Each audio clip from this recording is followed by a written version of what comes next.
Humíllense en la presencia del Señor. Humíllense en la presencia del Señor. Y Él los exaltará. Alto, muy alto, y Él los exaltará. Humíllense en la presencia del Señor. Humíllense en la presencia del Señor. Humíllense en la presencia del Señor. Humíllense en la presencia del Señor. Y Él los Cristo a libertad. Muy bien, hermanos, muy buenas tardes, ¿cómo están ustedes? Déjenme decirles que para mí es un verdadero privilegio estar el día de hoy aquí, usando este púlpito, compartir la palabra del Señor desde aquí.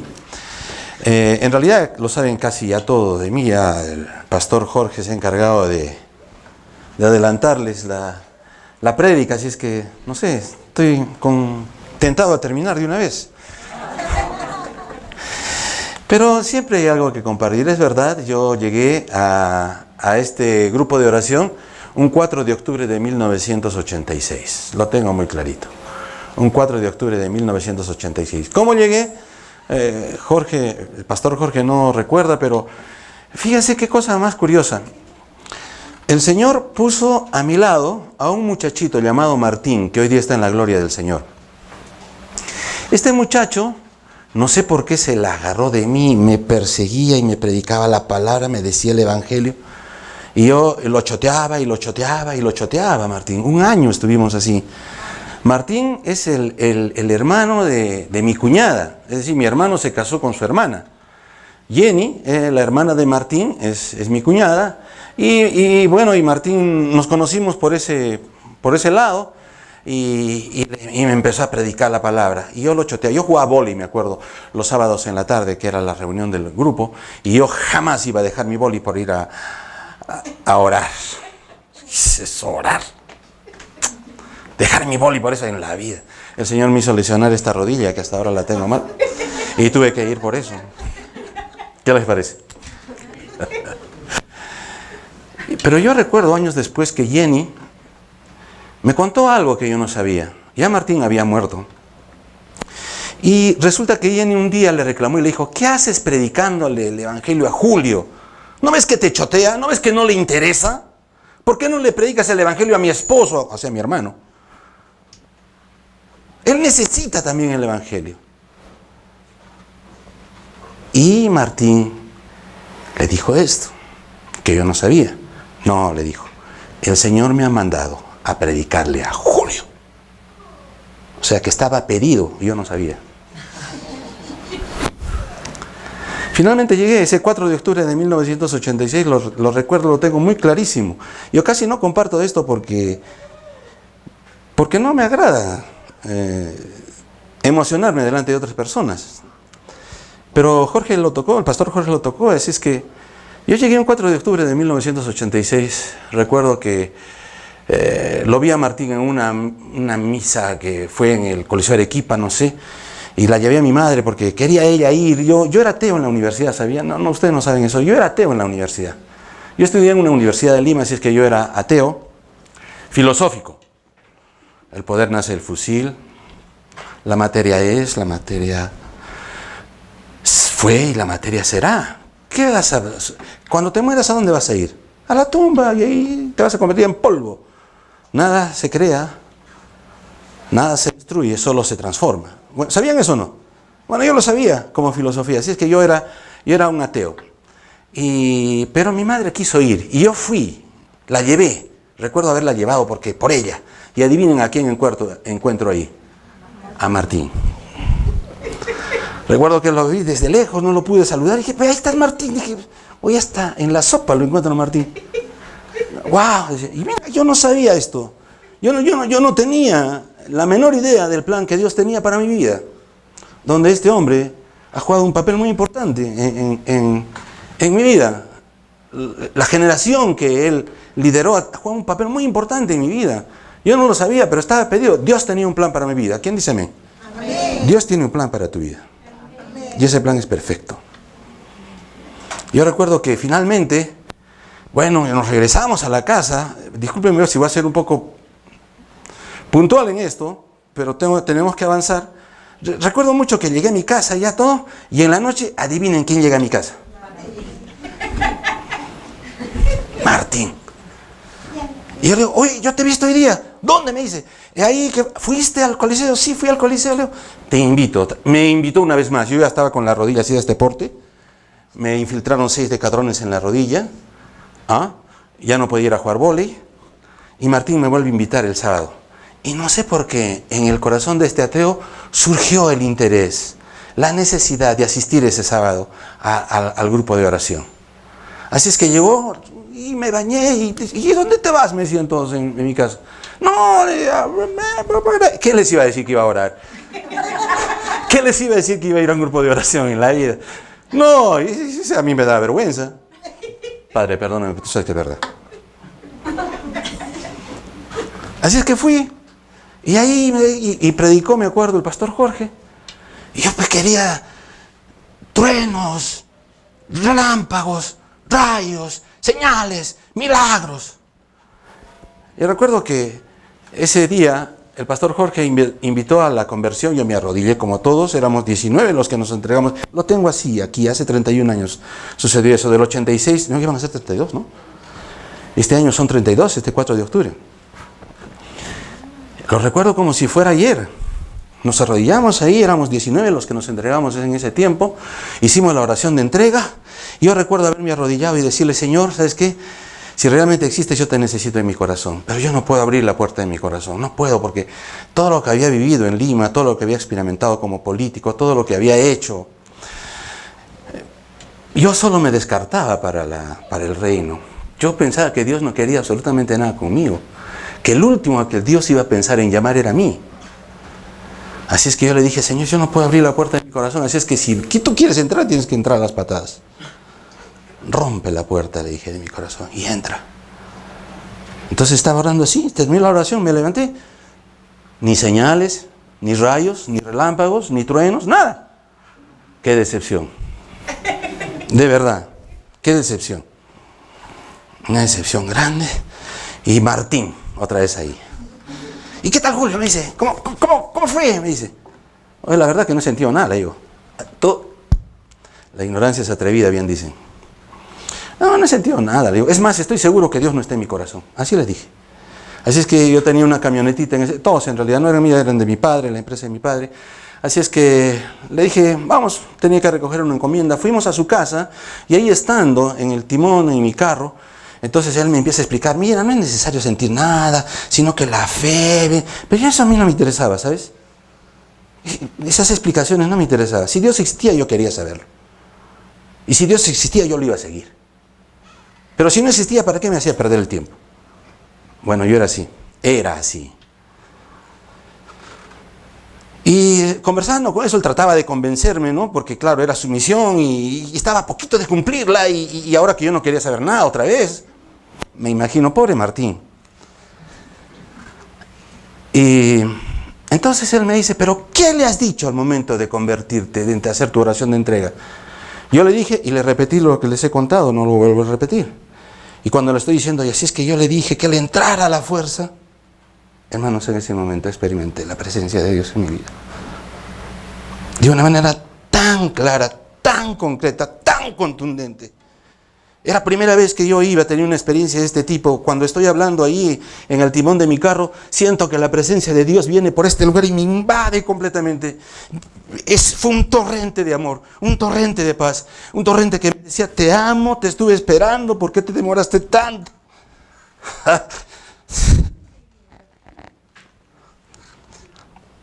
Por eso no me gusta contar esto. Te estuve esperando. Te anhelaba en mi corazón. ¿Dónde estuviste tanto tiempo? ¿Por qué recién vienes? Algo así. Y sentía todo. ¿Y saben qué pasó? Que este ateo, yo nunca había alabado a Dios. Jamás. Cuando de pronto fue el Espíritu quien me invadió y solitas mis manos se levantaron, hermano. Y ahí en el timón de mi carro empecé, gloria a Dios. Yo gritaba, hermano.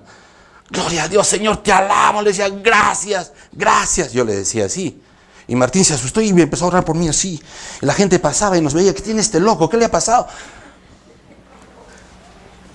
¡Wow! Fue tremendo. Y de ahí dije, creo que Dios existe. Un 10 de noviembre de 1986, que es la reunión a la que se refiere Jorge, el pastor Jorge, perdón. Hubo pues, el 10 de noviembre fue un domingo, o así es que hubo una jornada de bautismo en el Espíritu Santo. Y se me abrió un hambre de Dios que si decían, estudio Romanos, yo estaba en el estudio Romanos. Si decían, estudio Filipenses, yo iba al estudio de Filipenses. Si decían, hay un pastoreo, me metí al pastoreo, me metí en todo. Yo quería saber acerca de Dios, porque no sabía nada. Había tenido un encuentro con Dios, pero seguía siendo un ignorante en su palabra. Hermano, yo escuchaba a hermanos que decían, no sé si acá pasa, me imagino que sí, pero en ese grupo decían, hermano, le decía a Jorge, yo he visto unos ángeles que han entrado y han estado alabando a Dios con nosotros. Yo, mentalidad atea. La miraba, hermano, dice, ¿ha visto? Había otro hermano que decía, el Señor me ha dicho. ¿El Señor le ha dicho? Decía yo, está loco. Está loco. ¿Cómo a mí no me dice nada? ¿Cómo yo no veo nada? Otro hermano dice, el trono del Señor he visto que ha descendido en medio de nosotros. Y yo ni escuchaba ni veía nada. Yo recuerdo que un día, yo era así, o sea, ignorante y atrevido. Pero me levantaba a orar a las 5 de la mañana. Y recuerdo mucho que estuve en mi sala, yo me bajaba porque dormía con mis hermanos, así que me bajé a la sala, siempre me bajaba a la sala a orar.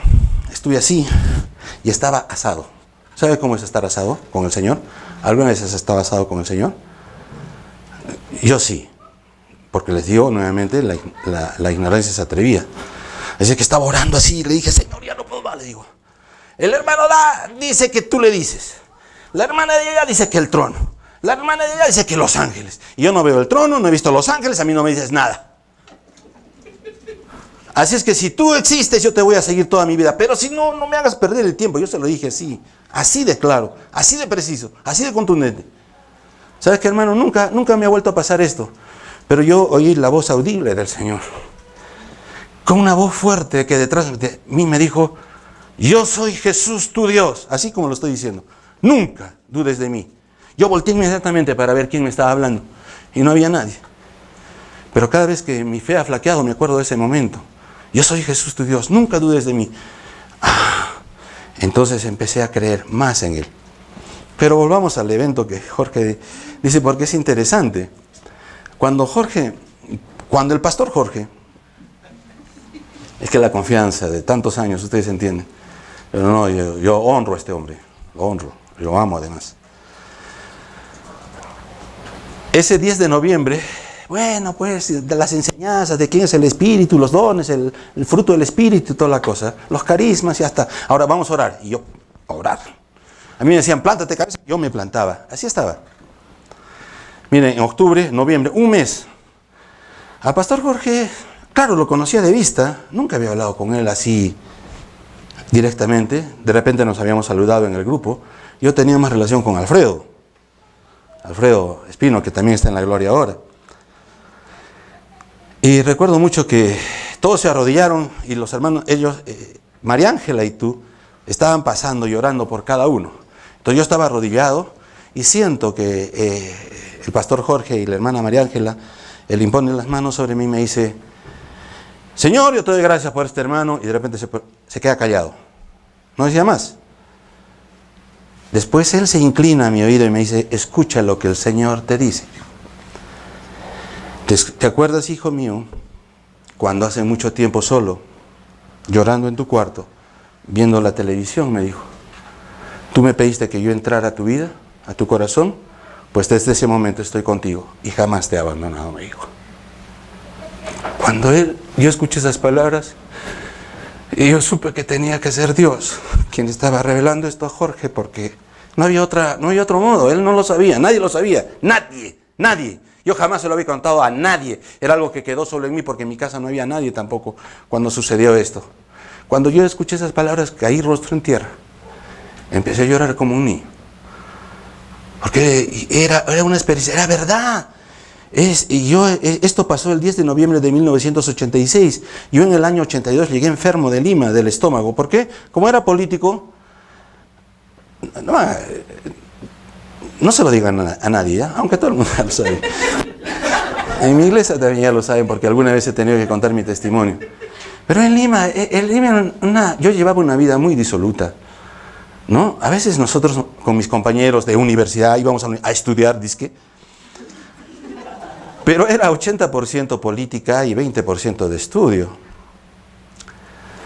Y no, quizás 10% de estudio, un 30% de trago y un 60% de política tal vez. Yo llegué enfermo del estómago por eso, porque tomaba mucho en Lima. Mis padres se sacrificaban acá, me mandaban a estudiar al Lima, creen que yo estaba estudiando. Bueno, sí estudiaba, poco, pero estudiaba. Es que cuando yo llegué enfermo del estómago, el médico dijo, bueno, tiene que llevar una dieta. ¿Por cuánto tiempo? No sé, unos 3 meses siquiera, porque está... Entonces en Lima nadie me iba a hacer la dieta, así es que me quedé aquí. Y en ese tiempo, en el 82, yo recuerdo mucho que un día estuve en mi cuarto solo, había un televisor blanco y negro prendido ahí, no me acuerdo si era Club 700 o Club PTL en ese tiempo, no lo recuerdo, solo sé que alguien estuvo hablando acerca de la palabra de Dios. Y el ateo estaba escuchando, me imagino de una manera, no estaba así prendido el televisor, sino que estaba haciendo mis cosas, pero estaba escuchando. Pero presté atención cuando él invita a la conversión y dice, si tú quieres recibir a Cristo en tu corazón, yo era ateo, recuérdenlo. Arrodíllate ahí donde estás, y no sé por qué me arrodillé. Y repite estas palabras, y repetí. De verdad, entonces, después repetí, después dije, y me quebranté, recuerdo, y después me paré y dije, ¿qué he hecho? Macho, papito, ¿qué pasa? Claro, ¿qué estás haciendo? Y eso había pasado 4 años antes. Escúchame, hermana, yo sané el estómago, regresé a Lima, regresé a la política, regresé a los tragos, regresé a mi vida de antes. Así es que me olvidé completamente, pero te digo una cosa, el Señor en la inmensidad de su amor me fue trayendo, hizo que regresara yo a Arequipa por diversas circunstancias, ¿sí? Y después me hizo llegar a este grupo de oración, me hizo conocer a estas bellas personas, se reveló a mi corazón, yo tuve un encuentro con Él, yo tuve un encuentro personal con Él. Impactó mi vida de tal manera que después de 32 años estoy aquí predicando la palabra del Señor. Porque ¿sabes qué? Yo olí el conejo. ¿Sabes qué es eso? A los galgos les dan a oler, a los perros les dan a oler un conejo, lo sueltan al conejo y el perro sale disparado detrás del conejo. ¿Saben eso no? ¿No? ¿No saben? Hay por ahí otros perros que ven que el primer perro sale corriendo y todos los perros salen detrás del primer perro. Y el perro que olió el conejo lo va a estar persiguiendo. El conejo va para este lado y para el otro lado igual. ¿No es cierto? Pero después siguen corriendo y un perro le dice al otro, ¿por qué estás corriendo? No sé, porque el otro perro corrió primero. ¿Qué son esos? No, sí. Y van a empezar y dejan de correr poco a poco. Hay un perro que no va a dejar de correr. ¿Quién es? Yo olí el conejo. Yo olí el conejo. Y mira, quiero contarte, no es, y ¿sabes qué? Yo soy muy consciente de que Dios ha sido conmigo demasiado bueno, demasiado misericordioso, no sé si está bien decirlo en esos términos, pero ha hecho cosas que yo no merezco. No merezco, por todo lo que hice, por todo lo que soy, no merezco. Pero me casé, conocí una preciosa mujer, una mujer de Dios, porque cuando le dije, el Señor nos está llamando a trabajar a tiempo completo en la comunidad, yo tenía 3 hijos, pero, y está bien trabajar para el Señor, pero me dijeron, pero lo único que me han dicho es que no hay plata. Yo trabajaba en otro sitio, tenía negocios en mente, pero ella me dijo, oremos para ver qué dice el Señor. Y el Señor nos dijo claramente que deberíamos trabajar a tiempo completo para el Señor y en la enseñanza. Eso se los contaré otro día si hay la oportunidad. Pero lo que yo quiero que ustedes sepan es que cuando Patricia y yo nos casamos, la conocí ahí en la comunidad, nos casamos en la comunidad y yo tengo 5 hijos, no sé si usted sabe. Algunos creen que soy congresista, pero soy algo más que eso, soy un hijo de Dios. Y ayer, por ejemplo, yo le doy la gloria a Dios Porque ayer estuve en 2 colegios, porque tenía que dar 2 ponencias acerca, nosotros trabajamos con familias, crianza, matrimonios, ese tipo de cosas. Y a veces nos invitan a los colegios como el día de ayer, así es que tuve 2 ponencias, y en la tarde tenía un retiro, donde también tenía que predicar. Y yo me sentía contento, y tenía un matrimonio. ¿Te das cuenta? Entonces fui a las ponencias, salí a la 1, fui al matrimonio, almorcé, porque fui a almorzar al matrimonio, era por eso. Porque yo jamás cambiaría el asistir a un matrimonio por predicar la palabra de Dios. Eso no pasa por mi mente. No sé si me dejo entender. Y cuando yo llegué al retiro en la tarde, a los organizadores les pareció interesante que yo hubiera dejado de asistir a un matrimonio por ir a predicar ahí a su retiro. Y yo no entendía por qué. Porque para mí es perfectamente natural. Porque Dios está primero. ¿Quién dice amén a eso? Amén. Pero ¿a qué quiero ir con esto? Quiero hablar de la presencia y ahorita, ya voy a acabar, no se preocupe. ¿Sí? ¿Ah? ¿Sigo? Bueno, seguiré entonces. Pero que consten, porque cuando yo arranco ya no paro. Recuerdo que ayer dije, wow, Señor, gracias. Porque cuando les dije a los hermanos ayer que los amaba, porque realmente no los conozco, la mayoría de ellos no los conozco, a los organizadores sí, pero les dije que los amaba y que por eso estaba ahí, y jamás hubiera preferido quedarme en un matrimonio sino en ir a predicar la palabra y bendecirlos con la palabra que les estaba diciendo. Ellos se emocionaron, no sé por qué, yo no, pero ellos sí. Pero miren, el día de hoy es muy sintomático, fíjense. Yo puedo ver la mano de Dios en mi vida y en la vida de mi familia. Y después de 32 años transcurridos, porque Josué, mi hijo mayor, tiene 28 años. Y este año cumplo 30 años de matrimonio. 30 años de matrimonio, 5 hijos. Josué es el mayor y saben que soy feliz. Tengo un matrimonio feliz. Claro que mi esposa me hace renegar. Claro que no me entiende la mayoría de las veces. Para variar, yo jamás le doy cólera, nunca la contradigo. Bueno, ustedes saben que estoy bromeando, ¿verdad? Yo le doy gracias a Dios porque cuando teníamos nuestros hijos y nosotros nos casamos, no teníamos mucho dinero, la verdad. Pero Patricia, por eso le digo una mujer de Dios, me decía, ¿sabes qué, Julio? He encontrado esta, me dijo.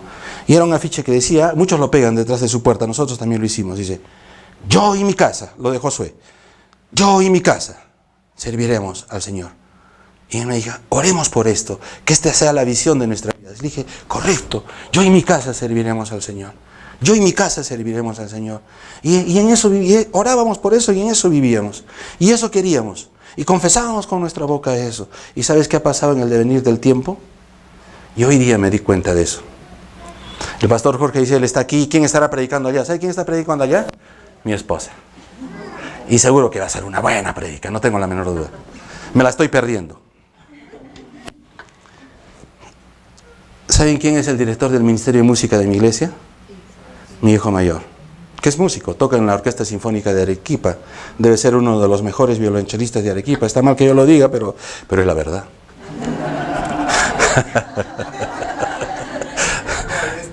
Modestia aparte. Él dirige el Ministerio de Música. Mi hija, la segunda, Ana Gabriela, ella canta en el Ministerio de Música y además es pastora, también así levantada como pastor en el ministerio que nosotros seguimos. Y me di cuenta, qué bien. Y la tercera, Ana Gabriela, es la que se encarga de los niños en la iglesia. Es la que instruye a los niños y además danza. ¡Wow! Dije, yo voy a ir a predicar donde el pastor Jorge, mi esposa va a predicar acá, mi hijo va a ministrar la música, mi hija también, mi tercera hija va a ministrar la danza. Me quedan las dos últimas, Julieta, que tiene 11 años, y Sarita, que tiene 13. Mire que lo dije bien y no está acá mi esposa para corregirme. Y Julieta danza para el Señor también. Y Sarita también danza, las vieran temprano alistándose con sus cositas, sus trajes, para ponerse para danzar al Señor. Entonces, cuando yo me di cuenta de eso, dije, qué afortunado que soy. Señor, qué bueno has sido conmigo. Mira a mi esposa predicando. Mírame a mí hablando de Dios, dando testimonio de Él. Mira a mi hijo cantando. Padre, a mis hijas danzando, a la otra cantando. Señor, yo y mi casa te serviremos. Amén. Y hoy día, es que soy bien duro, yo duro de mente y duro de corazón. Recién me di cuenta de lo que el Señor estaba haciendo en mi vida. Los cinco, bueno, somos 7 en realidad, ¿no? Y mi nuera, que es una bellísima mujer, y mi nieta, y mis nietos, tengo 2, ya voy a tener 3, está embarazada ya mi nieta. Mi hijo resultó como su padre, rápido nomás. Entonces, es una gran bendición, pero quiero decirles que todo cambió por la presencia de Dios en mi vida. Todo cambió por la presencia de Dios en mi vida. Si ustedes pudieran abrir sus Biblias, ya terminó la introducción, ¿puedo seguir? En el libro Primera de Reyes, capítulo 8, versículo 10. Primera de Reyes, capítulo 8, versículo 10 y 11. Ustedes van a leer lo siguiente. Está en versión Jerusalén. Dice, al salir los sacerdotes del santo. ¿Sí? Primera de Reyes, capítulo 8, versículo 10. Dice la Escritura, y al salir los sacerdotes del santo, la nube llenó la casa de Yahvé. La nube llenó la casa de Yahweh. Dice que es una nube, la presencia del Señor, que se manifiesta como una nube. Y cuando la presencia del Señor se manifiesta, hay cosas que suceden. Hay cosas que tienen que suceder, es la presencia de Dios que se manifiesta. Dice, y los sacerdotes no pudieron continuar en el servicio a causa de la nube, porque la gloria de Yahvé llenaba la casa de Yahvé. Que la gloria del Señor había descendido y los sacerdotes estaban sirviendo ahí y no pudieron seguirlo haciendo. ¿A causa de qué? A causa de la presencia del Señor. A causa de unos llaman kabod, la gloria del Señor. La gloria del Señor. ¿Sí? Cuando la gloria del Señor, cuando la presencia del Señor llega a tu vida, tú ya no puedes hacer lo que tú quieras. Ya es imposible, ya no puedes hacer lo que tú quieras. Tú tienes que hacer lo que el Señor te diga. Tú vas a ser guiado por el Señor. En medio de tu tosudez, en medio de tu terquedad, en medio de tus limitaciones, tú vas a ser guiado por el Señor cuando le dices, Señor, yo quiero servirte, pero no sé cómo. Señor, yo quiero que tu presencia esté en mi vida, pero no sé cómo. Señor, quiero que pongas tu presencia en mi vida, en la vida de mi familia, en la vida de mi iglesia. Señor, pon tu presencia. Yo soy un buscador de tu presencia. Yo, Señor, quiero, porque la unción, de alguna manera, la unción capacita la carne, te hace que ores, que prediques con poder, hace que ores y los enfermos se sanen, la unción capacita la carne. Pero ¿sabes lo que hace la presencia? Abate la carne, termina con la carne. No puede alguien ver a Dios y seguir viviendo. Solo muertos pueden ver a Dios. ¿Quién dice amén a eso? Amén. ¿Sabes? Por eso es que tienes que morir. Y Pastor Jorge hablaba acerca de morir a uno mismo, morir al sistema del mundo, morir a lo que tú quieres. ¿Qué quisieras? Por ejemplo, en las mañanas, cuando apenas abres los ojos, ¿cuál es tu primer pensamiento? ¿Cuál es tu primer pensamiento? Uy, hoy día tengo que ir a la universidad. Uy, hoy día tengo que pagar la luz. Hoy día tengo que pagar el alquiler. ¿Cuál es tu primer pensamiento cuando despiertas? ¿Y cuál es tu último pensamiento cuando te vas a dormir? ¿Cuál es? Porque eso es lo que va a determinar realmente quién es el dueño de tu corazón y de tus pensamientos. Eso. Si tú abres los ojos y dices, ¿sabe qué? Nosotros hacemos algo. Le llamamos hijos de la fe. Yo tengo como 10 hijos de la fe. Hay personas que han decidido, usted es mi padre, yo lo voy a seguir. Bueno, ¿me vas a seguir? Sí. Ya, entonces yo te voy a llamar a las 5 de la mañana y vamos a orar, ¿está bien? Pastor, lo que usted diga. Muy bien. Hay 1, 2, 3, 4, 5 parejas a las que llamo, por eso les digo que son 10, y empezamos a orar a las 5 de la mañana, por conferencia, por teléfono. Yo los llamo a varios, entonces, y nos ponemos en oración a las 5 de la mañana, oramos como 1 hora. Entonces mi primer pensamiento, cuando suene el despertador tengo que llamar por teléfono para orar al Señor, porque sabes que la primicia de mi tiempo es para el Señor. ¿Quién dice amén? La primicia de mi tiempo, la primicia de mi día. Lo primero que hago en el día es orar al Señor, pensar en el Señor, buscar su voluntad. ¿Quién dice amén? Amén. Bueno, eso. Porque estás buscando la presencia del Señor. Porque quieres la presencia del Señor en tu vida. Porque quieres que el Señor te guíe. Porque quieres que el Señor cambie tu vida. Porque dice que de Él es el querer y de Él es el obrar. ¿Quién dice amén a eso? Amén. Él va a poner el querer y el obrar en tu vida. Él pone el querer y el obrar en mi vida. Yo ni siquiera me di cuenta. Yo les decía a los padres de familia, por ejemplo, cuando voy a los colegios, yo les digo algo de la experiencia en la crianza de mis hijos, que quiero compartir con ustedes. Todo el mundo dice, sí, hoy los adolescentes, la adolescencia es una etapa difícil. Es una etapa difícil en la vida. La adolescencia, ¿se acuerdan cuando eran adolescentes ustedes? ¿Era difícil esa etapa en la vida? Una etapa de rebeldía y qué sé yo, ya. Pero yo les comparto siempre esto, les digo, bueno, no sé, debe ser, le digo. Pero yo he tenido 3 adolescentes en casa simultáneamente. Josué, que ahora tiene 28, Ana Gabriela, que tiene 26, y María Gracia, que tiene 25, 24, o algo más. Se llevan año y 8 meses entre ellos. Josué es año y 8 meses mayor que Ana Gabriela, y Ana Gabriela es año y 8 meses mayor que María Gracia. Sí, perfecto, perfecto. Y fue del Señor, ¿eh? Yo no dije, voy a hacerlo así para... No. Ella quedaba embarazada, mi esposa, y eran año y 8 meses. Exactamente, fíjate hasta en eso como el Señor nos guió. Entonces, obviamente, cuando Josué tenía 15 años, la otra tenía 13 y medio, la otra tenía 12 y medio. He tenido 3 adolescentes simultáneamente en casa. Mi esposa y yo queremos escribir un libro que se llama ¿Cómo convivir con 3 adolescentes y no morir en el intento? Pero si tengo que serles honesto, en casa jamás hubo rebeldía de mis hijos adolescentes. Jamás hubo una falta de respeto. Jamás hubo un... ¿Por qué yo, papá? O yo no quiero, papá. Papá, tú no me entiendes. Jamás. Siempre hubo respeto. Y algún tiempo dije, ¡guau, qué buen padre que soy! Hasta que me di cuenta de una cosa, eso lo hace el Señor, no yo. Porque Él toca el corazón y la vida de mis hijos. Lo único que mis hijos ven, cómo amo yo a Dios, cómo amo a su madre, cómo amo a Dios, y ellos siguen por el mismo camino. No sé si me estoy dejando entender. La presencia de Dios en la vida de las personas. Quiero terminar con esto, porque yo termino como 7 veces. ¿Cuántas van? La primera, ¿no?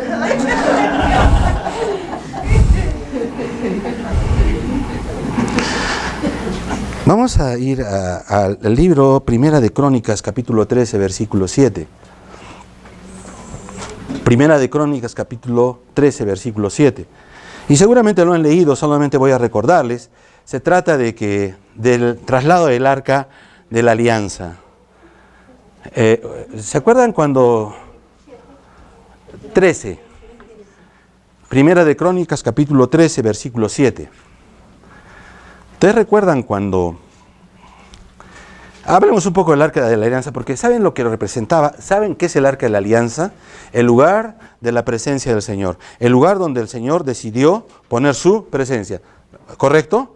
Era un baúl, así más o menos, de 1,50 m por 80 centímetros de ancho, tenía 2 querubines, y era de madera de acacia, estaba forrada de oro. ¿Recuerdan eso? Bueno, Dios dio el diseño para que se construyera el arca de la alianza. Y ahí Dios decidió poner su morada. Entonces, el arca de la alianza es el símbolo de la presencia de Dios. Ahí es donde radicaba la presencia de Dios. Pero ¿qué ocurre? Mira, los filisteos tomaron el arca. ¿Recuerdan eso? Entraron los filisteos y se la llevaron el arca y la metieron a su templo. Y su Dios... ¿Recuerdan qué pasaba todas las mañanas? ¿Recuerdas? ¿Qué pasaba todas las mañanas con su Dios, con su ídolo? Amanecía tirado en el suelo. Y todo el mundo decía, ¿qué pasa? ¿Quién lo ha tirado? ¿A nuestro santito? ¿O a nuestro papito? ¿A nuestro...? No sé, eran seguramente cristianos infiltrados. Lo volvían a poner a su sitio. Y a la mañana siguiente, otra vez. ¿Recuerdan esa parte de la Escritura? No. Oye, pero y estaba tirado a los pies de la presencia de Dios, del arca de la alianza. Porque los filisteos vencieron a Israel y se llevaron el arca para su tierra. Pero ellos empezaron a tener tumores. ¿Recuerdan esa parte de la Escritura? No. empezaron a tener tumores y enfermedades y dijeron, no, ¿qué hacemos con el arca? ¿Qué hacemos con el arca de Israel? ¿Y sabes qué? Sus sabios le dijeron, ¿sabes qué? Hay que mandarla, hay que regresarle el arca porque esto nos está causando muchos problemas. Y la regresaron cargada en un carromato, la cargaron en un carromato y pusieron ratas de oro y tumores de oro porque en señal de lo que ellos les había salido, y la regresaron al lugar de Bet-Semes. Cuando los israelitas vieron el arca se alegraron, pero la dejaron ahí en Bet-Semes, en Kiriat Jearim. Voy a ir rápido, esto es algo que han debido leer. En Kiriat Jearim permaneció 20 años el arca, todo el reinado de Saúl. Saúl no se acordó del arca, no se acordó de la presencia del Señor. ¿Sabes que habemos muchos pastores que no nos acordamos del arca? Habemos muchos cabezas de familia, habemos muchas personas que somos como Saúles, no nos acordamos de la presencia de Dios. Escúchame, venir y alabar al Señor, levantar las manos, no es estar delante de la presencia del Señor. No lo es.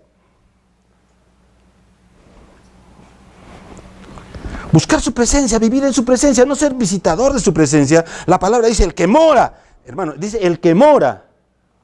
No dice el que viene de visita, no dice solamente el que viene el domingo, dice el que mora, el que vive bajo la sombra, el que habita bajo la sombra del Altísimo. Morará, el que habita. ¿Cómo dice el Salmo 23? ¿Recuerdan el Salmo 23? Ya mi pastor nada me falta, por prados de fresca hierba me apacienta y hacia las aguas de reposo me conduce.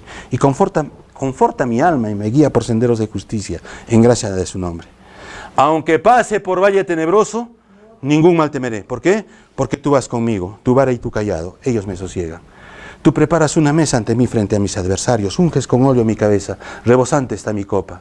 Sí, dicha y gracia me acompañarán todos los días de mi vida. ¿Por qué?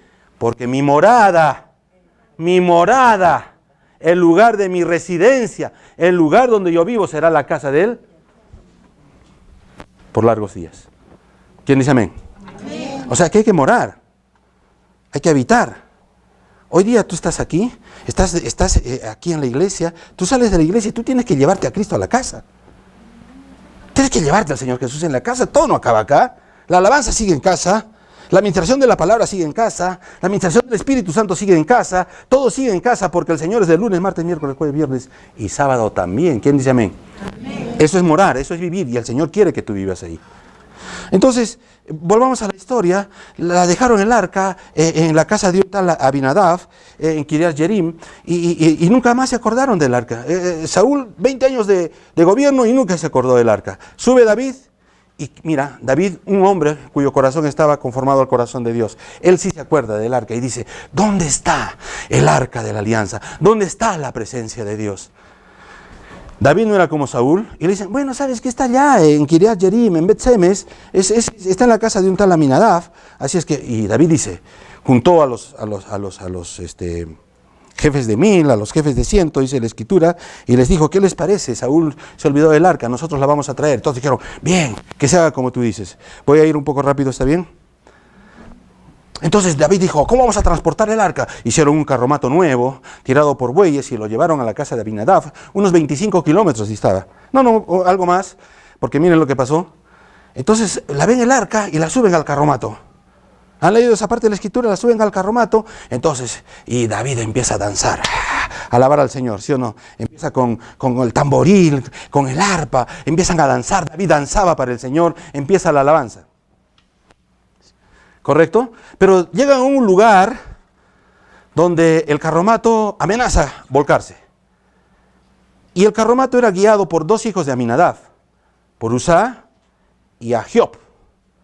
Y Uzá tira la mano hacia el arca para que el arca no se caiga y muere en el instante. ¿Sabías eso? Muere inmediatamente. Y cuando David ve eso dice, ¡ah! ¿Pero por qué? Señor, si estoy haciendo tu voluntad, si estoy llevando el arca de tu presencia, la estoy llevando delante de mí para llevarla a Jerusalén, a la ciudad del gran rey, al lugar donde debe ser adorado Dios. ¿Por qué? Y dice que entra temor en el corazón de David. Y dice, ¿cómo voy a llevar el arca a mi casa? Mis hijos de repente la tocan y se mueren. Mi mujer la toca y se muere. No puedo llevarla el arca. y la deja en la casa de un tal Obed-Edom. Y estuvo 3 meses en la casa de Obed-Edom. ¿Qué dijo David? Si alguien tiene que morirse, que se mueran los de Obed-Edom, ¿por qué los de mi casa? Así que lleven Obed-Edom, ya, lleven el arca ahí. La llevaron, ya la descargaron con cuidadito, ya no la tocaban porque se había muerto Uzá, solamente por tocar el arca. Y acá hay varias enseñanzas, 2, nada más quiero resaltar. Cuando el arca estuvo ahí, David mandaba a preguntar, ¿y ya se murió alguien en la casa de Obed-Edom? No, pero Obed-Edom está siendo bendecido en todo. ¿Sí? Tenía 100 vacas, ahora tiene 200, no sé cómo. Tenía 400 borregos, ahora tiene 800, no sé cómo. Pero ¿sabes qué? La casa de Obed-Edom está siendo bendecida. Y David decía, ¿por qué? Primera enseñanza, la presencia de Dios trae bendición a tu vida. La presencia del Señor bendice tu vida en todo sentido. En el sentido financiero, en el sentido emocional, en el sentido espiritual, en todo sentido. Sí, la bendición de Dios en la vida de mi familia ha hecho eso. La gracia, la presencia de Dios ha hecho eso en la vida de mi familia. ¿Sabes cuánto agradezco a Dios porque mi hijo mayor esté sirviendo en el ministerio de música y sea el encargado de dirigir el ministerio? ¿No sabes cuánto agradezco a Dios porque esté en los caminos del Señor, él, su esposa y mis nietos? ¿No sabes cuánto agradezco al Señor porque mi hija esté a los pies del Señor, sirviendo al Señor, mi otra hija también y las pequeñas también? ¿No sabes cuán privilegiado me siento? Y reconocer que no es mi obra, es la obra de la presencia de Dios en mi vida. ¿Sabe por qué? Porque la presencia de Dios bendice. Amén. Le voy a seguir contando. A ver, vamos a Primera de Crónicas 13, les dije. Ya les conté, se irritó David, estoy en el 13. Y no trasladó, dice David, el arca de Dios a su casa, a la ciudad de David, sino que la hizo llevar a la casa de un tal Obed-Edom de Gad. El arca de Dios habitó 3 meses en la casa de Obed-Edom, y bendijo Yahvé la casa de Obed-Edom y todo cuanto tenía. Bendijo, la presencia de Dios bendice. Entonces, pero David se fue con esto. Y aquí viene la segunda enseñanza que quiero recordar. Hay varias, pero solamente quiero estas 2. Primera, la presencia de Dios bendice nuestras vidas. La segunda, ¿por qué murió Uzá? Ahora, date cuenta. Cuando llegaron con el carromato nuevo, tocaron la puerta. ¿Esta es la casa de Abinadab? Sí, soy el rey David. Su majestad, vengo a llevarme el arca porque tengo entendido que tú la tienes guardada aquí. Sí, la tengo hace 20 años, mis hijos jugaban ahí, se subían al arca y tanta cosa. Yo les tenía que decir, oye, hijito, no, cuidado, está sobre la presencia del Señor, lo estás aplastando, bájate de ahí.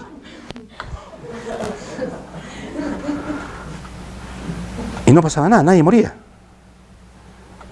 Entonces ya, desde la caja, sí, a ver, ya. La cargaron, porque así dice, que cargaron el arca y la pusieron sobre el carromato. Pero, y no pasó nada. ¿Y por qué no murieron ellos? ¿Por qué no murieron ellos?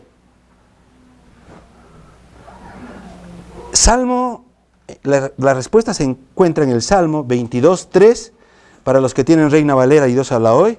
Salmo 22:4 para los que tienen Jerusalén, Nácar, Colunga, Latinoamérica. 22:4. Sí, me imagino que acá todos tienen... Por eso digo, 22:4 para los que tienen Jerusalén, Nácar o Latinoamérica. 22:4. Para los que tienen Reina Valera o Dios habla hoy es 22:3. ¿Sí? ¿Qué dice la palabra ahí? ¿Sí? Pero tú eres el santo entronizado. ¿Sí? ¿Han escuchado eso de que Dios habita en medio de la alabanza de su pueblo? Mientras no hubo alabanza, no hubo presencia, pero todo es que subió el arca al carromato y David empezó a danzar, empezaron con el tamboril, con la danza, la trompeta, los cuernos, empezaron a alabar a Dios. La presencia de Dios inmediatamente estuvo dentro, otra vez en el arca. Y cuando Uzá la fue a tocar, murió, porque nadie puede tocar la santa presencia de Dios. No sé si me estoy dejando entender. ¿Correcto? Entonces fue por eso. Y David, cuando dejó el arca en la casa de Obed-edom, regresó todo preocupado y decía, pero Señor, ¿por qué? ¿Acaso no es tu voluntad que yo traiga el arca a la ciudad del gran rey? Yo he preparado aquí una tienda para el arca de la alianza. Quiero que tu presencia esté en medio de nosotros, lo que nosotros podemos decir. Pero escúchame bien una cosa. Cuando cargaron el arca, dirían, oye, estas argollitas, ¿para qué son? No sé, sube nomás. ¿Y estos varales tan largos, para qué son? Oye, sube nomás todo al carromato. Cuando David se enteró, porque empezó a averiguar, ¿por qué ha muerto Uzá? ¿Por qué? ¿Por qué es que hemos recibido, dice, brecha, Pérez, Uzá se llama el lugar donde pasó esto? Porque dice que el Señor hizo brecha en ese lugar. ¿Saben por qué? Porque Dios había dispuesto cómo debía ser trasladada el arca. No tenía que ser en un carromato. Tenía que ser transportada. Esas argollitas eran de oro, para que pasaran estos varales de madera de acacia y también forradas con oro, ¿ya? A los dos lados. Y quienes tenían que cargar el arca tenían que ser levitas, consagrados, santificados. No cualquiera podía cargar la presencia del Señor. No sé si me estoy dejando entender. Entonces ellos pusieron, primero en un lugar que no correspondía, en un carromato, aunque fuera nuevo, porque David quería darle lo mejor a Dios. Quiero que entiendas esto. David quería darle lo mejor a Dios. Dijo, si voy a trasladar el arca, que sea en un carromato nuevo, que jamás haya cargado nada, tan solamente el arca del Señor. Pero no era la voluntad de Dios que el arca se transportara así. ¿Me estoy dejando entender? ¿Qué quiere decir? Que Dios tiene una perfecta voluntad para nuestras vidas. ¿Quién dice amén? Amén. Pero también Dios tiene la manera como tienes que cumplir esa perfecta voluntad. No puede ser a tu manera. Tú no puedes transportar la presencia de Dios como tú quieras. No. Tiene que ser santificado. Tiene que haber santidad en tu vida. ¿Quieres que haya presencia de Dios? Tiene que haber santidad en tu vida. Tiene que ser como un levita santificado. La presencia del Señor tiene que estar en tu vida para eso. Por eso. Porque hay presencia, porque hay santidad en tu vida. No sé si me estoy dejando entender. Cuando David se enteró de esto, dijo, llamen a 20 levitas. Por no estar ustedes la primera vez, el Señor hizo brecha en nosotros. Y dijo, santificaos, orad, santificaos, purificaos, lavaos, para poder ir a traer el arca. Y si ustedes siguen leyendo el capítulo 13 de Primera de Crónicas, o el capítulo 6 de Segunda de Samuel, me parece, si no mal recuerdo, que también está en la misma historia, te vas a dar cuenta que cuando ellos fueron y ya los levitas cargaron el arca, ya no pasó nada. Pero mira cómo es el corazón de David, escúchame. El arca daba 6 pasos y todos paraban y David sacrificaba un buey. El arca daba otros 6 pasos, todos paraban y adivina qué, David sacrificaba otro buey.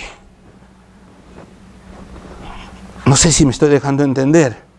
El arca daba 6 pasos más y todos paraban. Y adivina qué hacía David. Sacrificaba otro buey. Oye, ¿te das cuenta cuán importante, cuánta honra había en ese sacrificio de un animal cada 6 pasos que daba el arca? ¿Cuán importante era Dios para la vida de David, en el corazón de David? ¿Te das cuenta qué lugar tenía Dios en el corazón de David? ¿Te puedes dar cuenta de eso? Yo me puedo dar cuenta de eso si veo que cada 6 pasos se para el arca para que sea ofrecido un sacrificio para el Señor.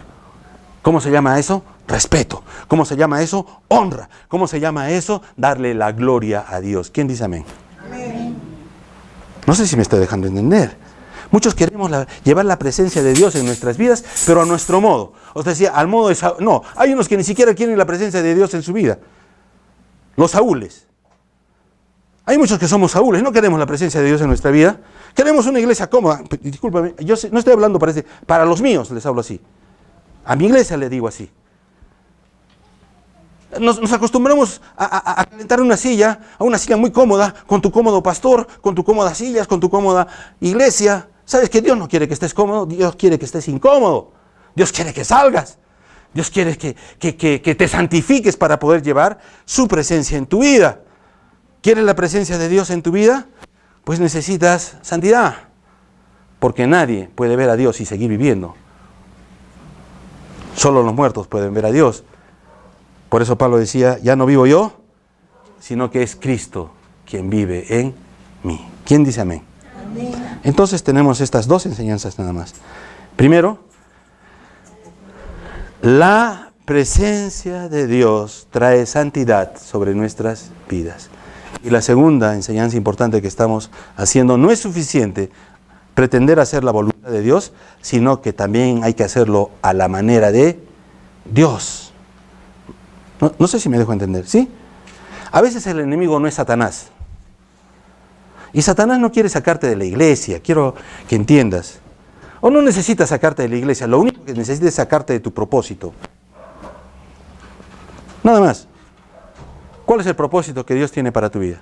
¿Lo sabes? Bueno, Satanás va a quererte sacar de ese propósito. Pero te decía, en las mañanas, por ejemplo, en las mañanas, a veces tu enemigo no es Satanás. ¿Sabes quién es? Sabanás. ¿Me estoy dejando entender o no? ¿Por qué Sabanás? Porque tú dices, vamos a orar a las 5 de la mañana. A las 5 no, pastor, a las 5 no, por favor. Me ha acostado tarde. Y hay personas a las que yo llamo por teléfono, les he dicho que oramos a las 5 de la mañana, yo los llamo por teléfono y no me contestan. Bueno, llamo a otro y los otros sí me contestan. Y después cuando lo llamo, yo le digo, ¿y qué pasó?